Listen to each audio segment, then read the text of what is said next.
just hit my approach shot into the green, and I found myself right here at the front edge of this pretty high bunker. What I'm going to demonstrate for you is how to hit the shot nice and soft out of the bunker, generating some spin, but mostly utilizing the sand that we're in.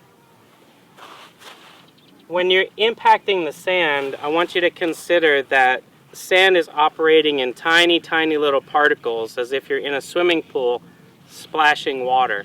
If you picture me standing in a pool and there's a bumblebee on top and I wanted to splash that bee out, I wouldn't take my hand and try to scoop it up from underneath, because the water will just flow over my hand. In order for me to splash that bee out of the pool, I have to take a downward action and create a wave. Sand operates just like water. The particles of sand are just like the particles of the water. What you're going to do in the bunker is create a wave of sand.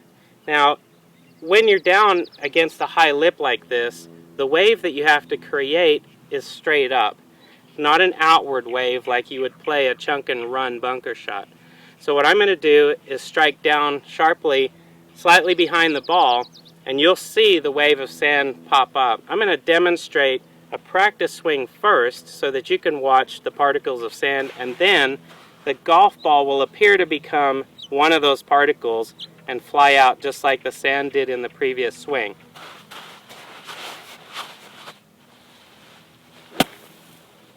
So as you can see, those nice chunks of sand flew up and high right over the lip of the bunker. This golf ball is just going to become part of those waves of sand, just like a meteor shower flying through the air. So as I set up in to hit this bunker shot, what I'm going to do is open up the club face, because an open club face is going to cause that wave of sand to go upward. The next thing that I'm going to do is dig my feet. It's very important to bury yourself underneath the level of the sand.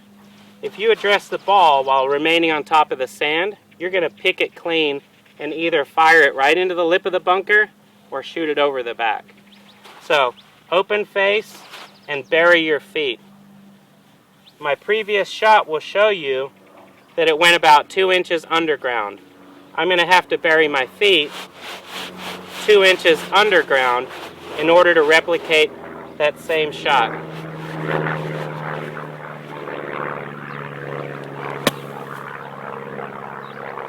So as you can see, the golf ball and the chunks of sand all came out together like a wave.